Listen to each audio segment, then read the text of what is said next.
Well, one of the biggest challenges is if you don't have an indication or knowledge of the condition of the control valve, the fallback tends to be pull it and check it.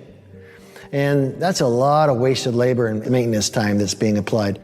The 710 gives you pretty much the exact position of the valve based on the HART feedback from the smart control valve.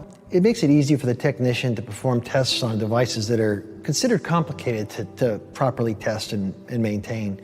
The technician walks up, he makes 2 connections to the valve, selects the test, runs it. Less than 5 minutes, he's got a test result on the test of that valve that tells him good, marginal, bad. And it's recorded to memory, so if he wants to look at the data even further, he can connect the cable, upload the data, and see the plotted information and do further analysis. And once the technicians perform 1 or 2 tests, they can go out and perform 10, 15, 20 tests in a day easily. And having that information and the knowledge of the quality of the operation of the valve makes it easier to maintain.